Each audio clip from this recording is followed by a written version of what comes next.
Hello all, old geek, and I'm doing a tier list. I've already recorded the slideshow for this one, so that will already be up online by the time this gets put out. And also, I'm probably going to put this video out after I've done a live stream on this topic. Now, this is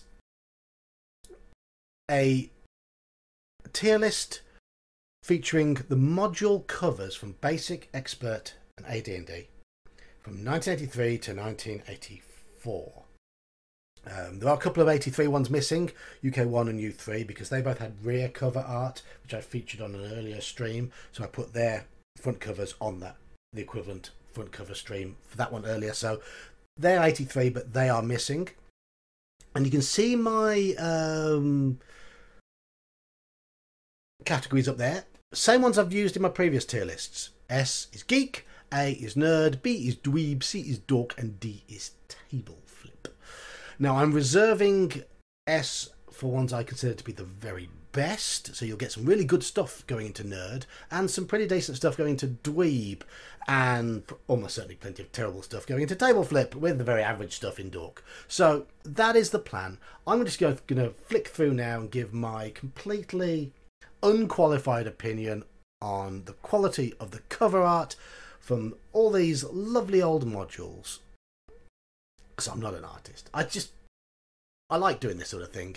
My criteria though for whether something's good or not: is it visually appealing, does it make you want to buy the module, and does it give a good representation of something that goes on in that adventure. So let's get started. Now, they're not in chronological order, unfortunately. They're in alphabetical order because the tier maker software does that, and I'm too lazy to change it. And if you hear background noises, it's because next door's kids are currently kicking off, so not a lot I can do about that. Anyway, here we go. First one up is B5, Horror on the Hill. This is a piece of art by Jim Rosloff.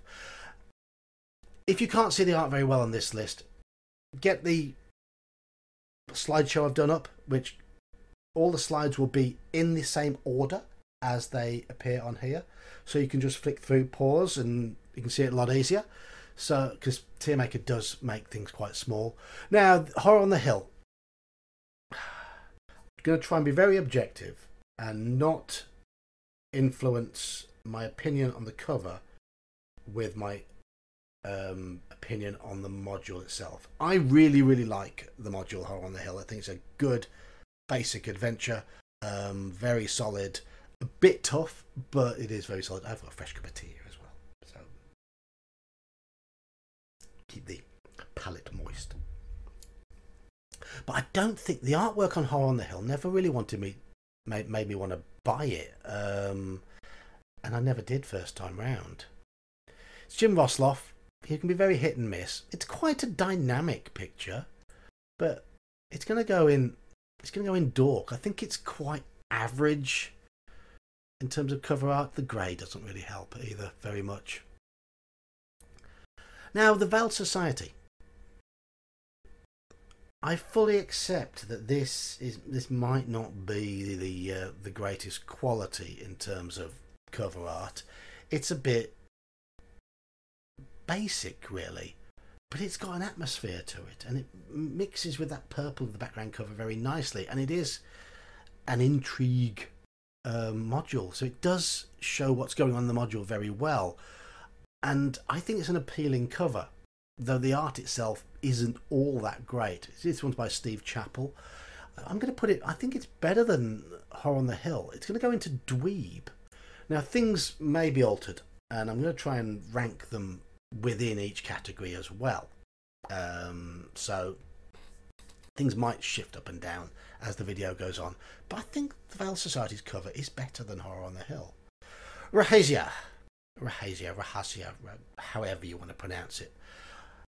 This is quite an evocative cover. It's Jeff Easley, who was technically a very good artist, and yeah, it's one of those that it's good quality, good quality art. I say it's evocative, and it makes you wonder what the module's all about. I rather like it. I think it's a definite nerd.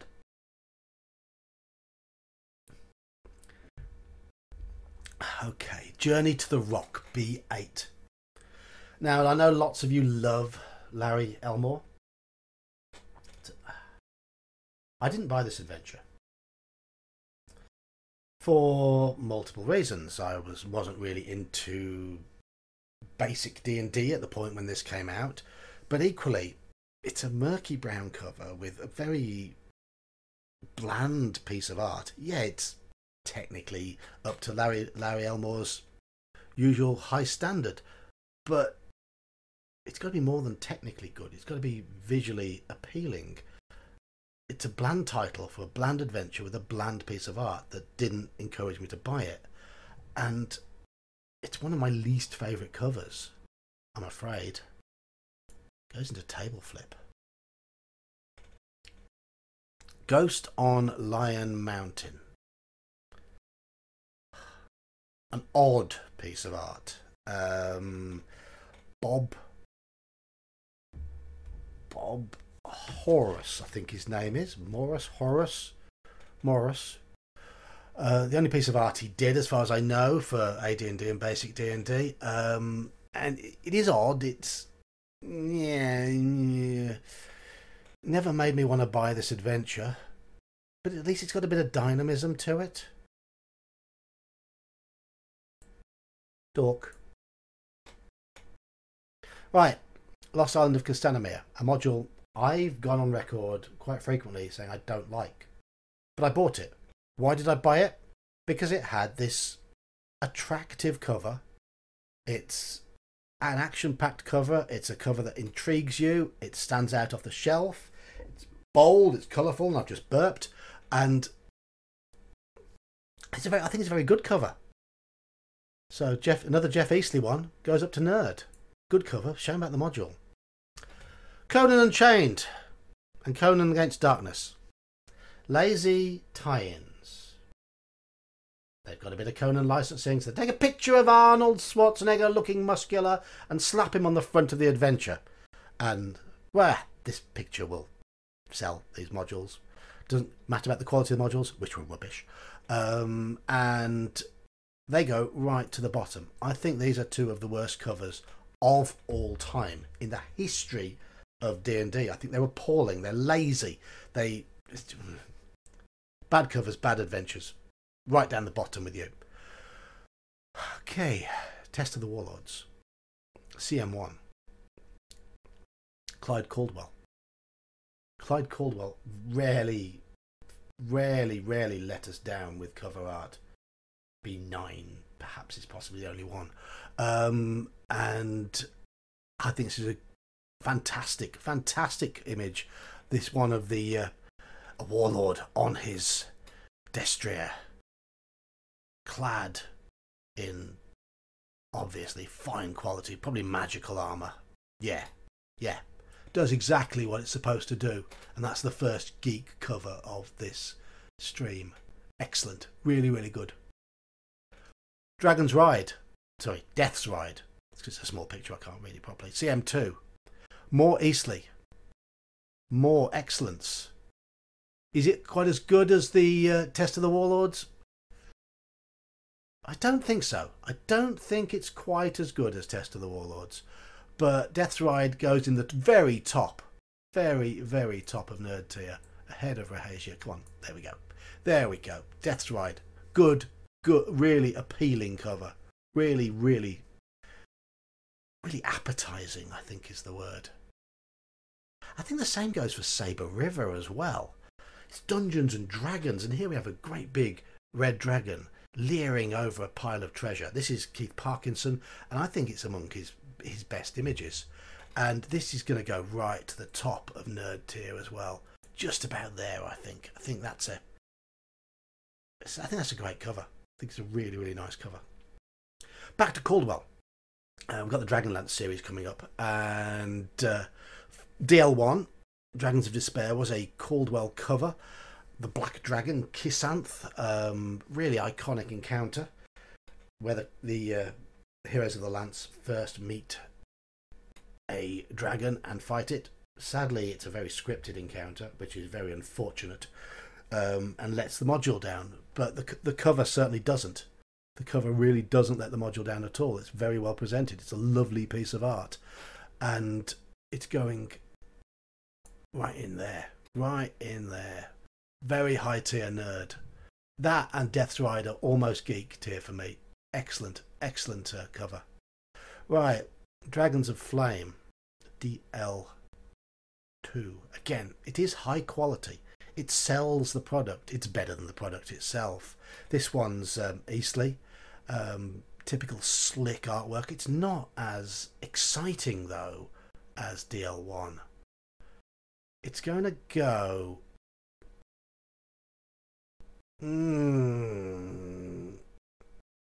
Is it high dweeb or low nerd? High dweeb or low nerd? Low nerd. Low nerd. It's slick. It is good. It is good. Right, DL3, Dragons of something or other. It's too small for me to read. Dragons of Hope? Is it? This is more action packed. This is Keith Parkinson. It's more action packed than DL2, but I don't think it's quite as evocative as DL1. I think it's got to go there. But DL1 is slicker, slightly more appealing. Yeah, it's difficult to put anything between those two. They're both good covers. Both good covers. Right. DL4, Dragons of Desolation. Parkinson. One of D&D's finest covers. I think that is superb. It's so ominous.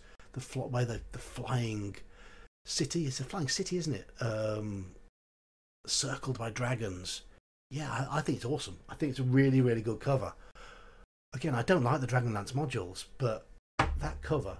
Sorry, I just clattered my desk. That cover it's great. Really, really good. Right, Elmore again for DL5. I know it's not a typical adventure. It's more of a source book. I'll say it again. I've said it many times before. Elmore's best work was when he did his black and white stuff, in my opinion, in the Beckme rulebooks. I think that stuff is beautiful. I'm not a big fan of his really posed Dragonlance stuff. It really doesn't stand out to me. His backgrounds are gorgeous. There's no denying that he's technically fantastic, and that shows in the figures he's done for the Beckme books, which once again were beautiful, absolutely gorgeous. But in terms of that cover, I'm going to put it high dweeb. It doesn't seem to me like the ones in Nerd and Geek do. Right, Dungeon Land and Land Beyond the Magic Mirror, EX1 and EX2, both Jim Holloway. And they were very whimsical modules, very silly modules with dark undertones. And one of the jokes they played is they put a scene from EX2 on the cover of EX1 and a scene from EX1 on the cover of EX2. They're not bad. They're bright and bold covers, and I can forgive them their mixing up of scenes because of that joke. That joke, it works. It does work. But they're not Holloway's greatest work. They're not as good as The Lost City, for example. They're going in low dweeb, both of them. And I think Land Beyond the Magic Mirror is slightly better than Dungeon Land, that Hangman tree. But they're not terrible. Not terrible. They're better than Dork. They're not as good as the high dweebs, though. Okay, I4, more Holloway, and this is Oasis of the White Palm. This is a genie leering over you. The look on his face is a little comical, though. It contrasts with that lightning in the background. And it's not as good as the other covers in the series. It's going to go there. It's going to go there. I don't think it's terrible. I don't think it's great. I think it's certainly got some merit. I mean, it is It's imposing, it's atmospheric, but the genie figure is just a little bit odd. On the other hand, Lost Tomb of Martek. Poor module. Absolutely splendid cover. That crystalline sea seared by heat, a purple worm bursting through, and the party on one of those skating ships. I think it's fantastic. Great cover. Really, really good. Sells the module much better than the module itself, unfortunately. If Module I4 deserved a cover as good as this, and Module I5 deserved a cover as average as I4's. Simple as that. Simple as that. There's only one place to put Ravenloft's cover. That piece of Caldwell work is quite simply one of the best covers of all time. You want a stereotypical vampire scene with lightning and bats and like spooky lighting behind, outlining Strahd. Wonderful. Absolutely wonderful. Clyde Caldwell at his very, very best. L2, the Assassin's Knot. The only question I need to ask myself here is this cover as bad as the two Conan ones? I don't know who the artist is. It's a terrible cover. Terrible cover. It's only the barmaid's boobs that make it stand out. And for the barmaid's boobs, it's going above Conan. That's it. It's terrible. It's table flip. Right. Blizzard Pass. Tim Truman. I quite like Tim Truman's style, and I quite like the way that murky orc or hobgoblin, whatever it is sort of has the foreground with other humanoids behind him. It's not a terrible cover by any means. Is it a great cover? Is it a cover that made me buy the module? No, not really. But it's not bad, and it's going to go there. I think right in the middle of Dweeb. Mage of the Riddling Minotaurs next. Now this one might surprise you where I put this, because I bought this, and I bought this because I liked the cover art. It sounded interesting. I think it's one of the best depictions of a Minotaur in early D&D. I think it's dark, it's gloomy, it's atmospheric, and I'm going to put that one in Nerd. I like that. I like that cover image. I think it's good. Okay, MV1 Midnight on Dagger Alley. The module's terrible. The looming shadow over the two adventurers is great, but at no point in the adventure are there ever two adventurers. There's only ever you by yourself. It doesn't. The looming shadow depicts like the idea of lurking around the streets of a dodgy town or village, but doesn't really depict a scene in the module, and it's not. Figures are odd. I keep burping. The figures are odd. The figures are awkwardly posed. I really don't think it's one of Eastleigh's best works. It's going in low dork. Forest Oracle. Terrible module. Now, but there's plenty of fodder in it for an evocative piece of art. I mean, there's those infamous encounters, the bandits on the road, Chloe the nymph, the druids in the forest, all of which would have made for a better, more apt piece of cover art than Goblins and a Wolf. And I don't even think they're great. This is Keith Parkinson, and Keith Parkinson's usually very good. I think the Wolf looks fine. I think the Goblins look bloody awful. And I'm sorry, it's going down here. I'd like to put Parkinson higher, but that cover's not going to go very.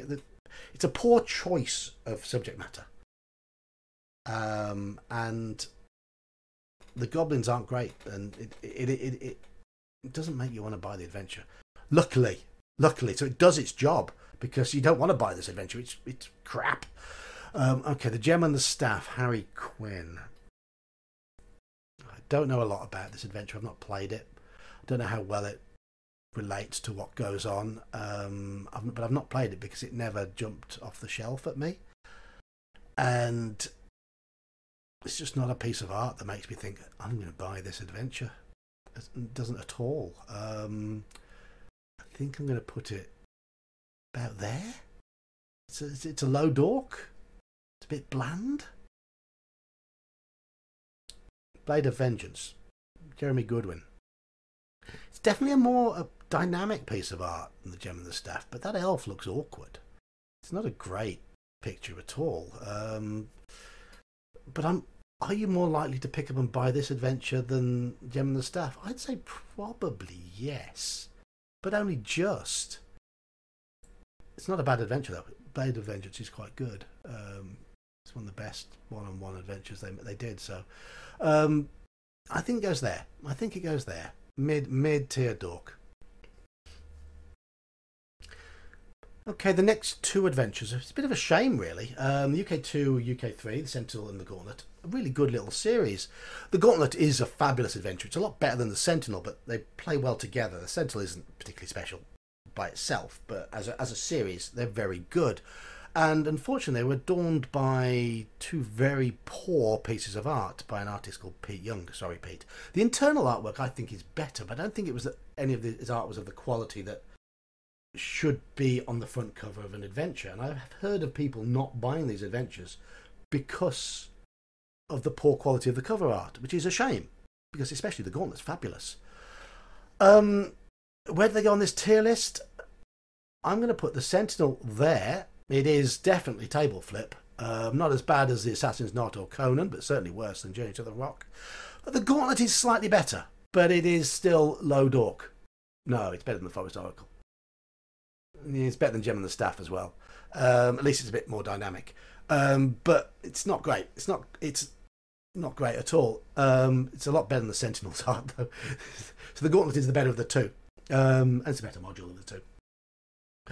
Right, we move on now to When a Star Falls. This is Jeremy Goodwin.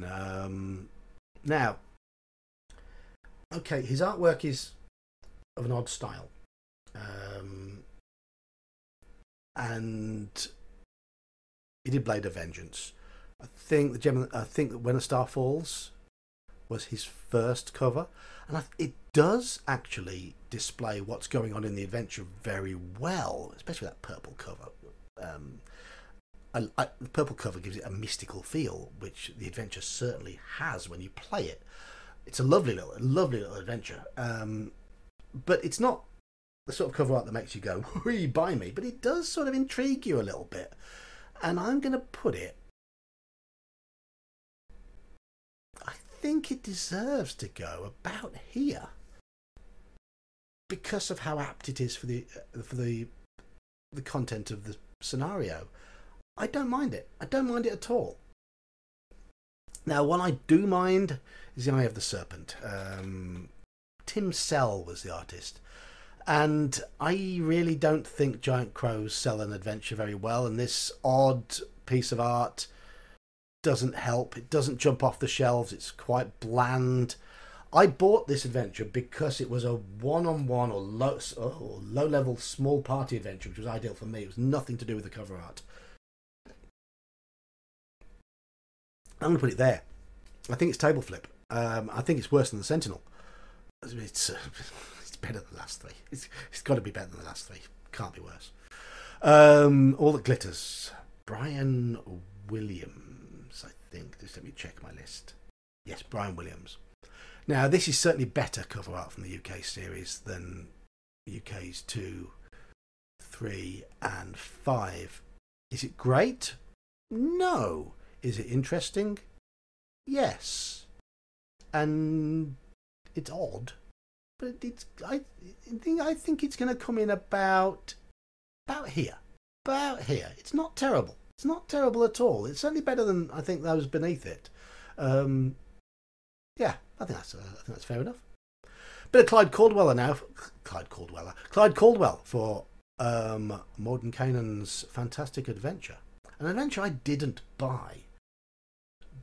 I don't know why.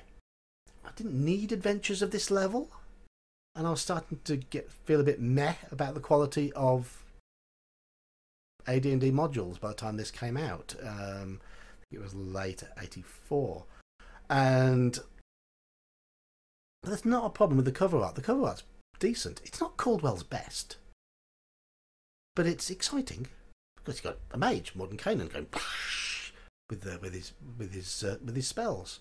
It's not Caldwell's best though. Where am I going to put it? I think it's going to go low nerd. There we go. Low nerd. About there.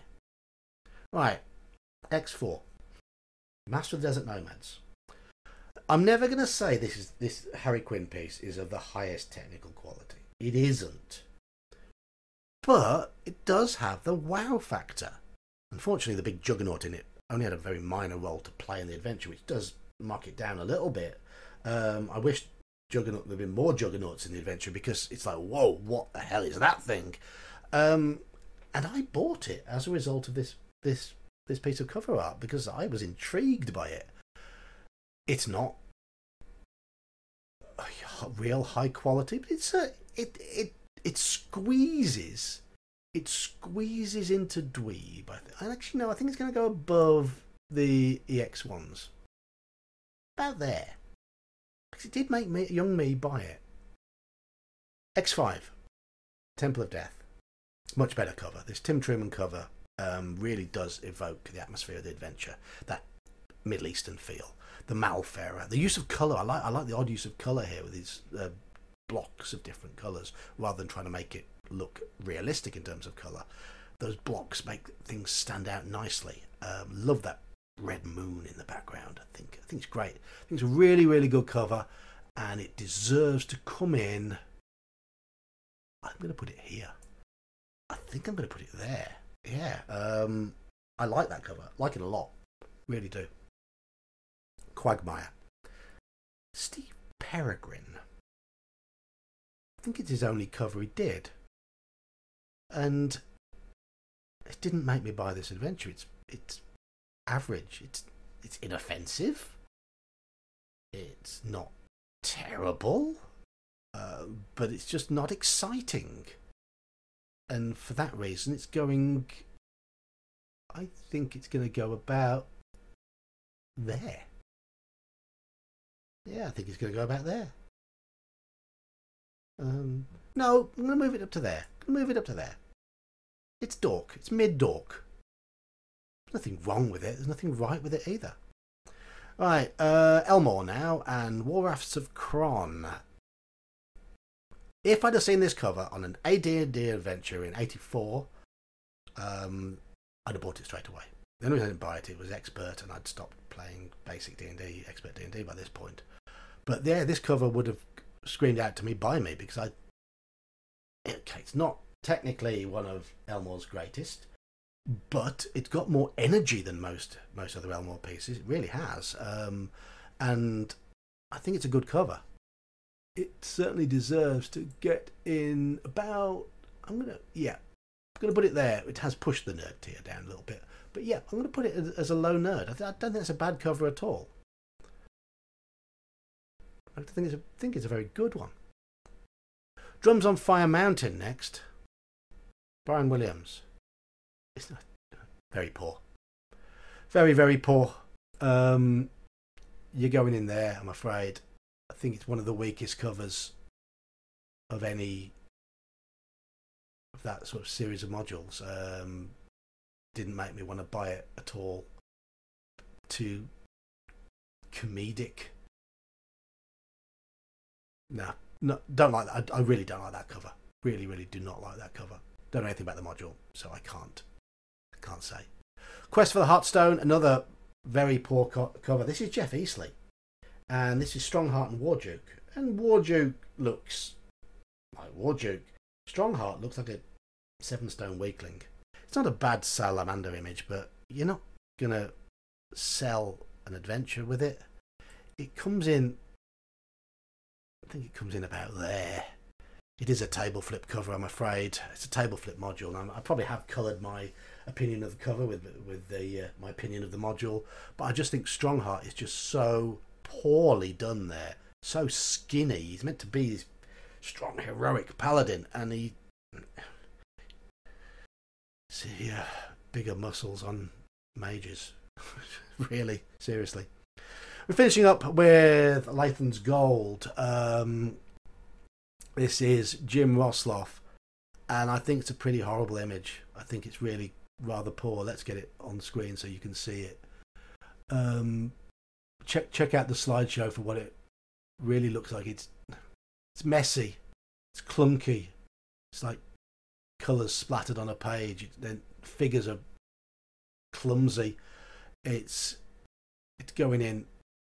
I think I should have featured it in my worst covers video I did a while back, along with Drums on Fire Mountain, but I didn't. But yeah, that's really not a good cover at all. Didn't sell me the module. I bought it second hand. I bought it from eBay since, just for a bit of curiosity's sake. But when I was a kid, not interested in it. Not interested at all. That cover was just meh. Right, there we go. That's my opinion. Shout at me in the comments. Feel free to disagree. Feel free to argue with me. Feel free to call me an idiot for putting your favourite cover in the wrong place. And also, hopefully by the time I've published this, we'll have had a live stream where you've already given your opinions, because I like to do things that way round. So, hope you enjoyed the video. I've been the Old Geek. Till the next time, I'll see you soon.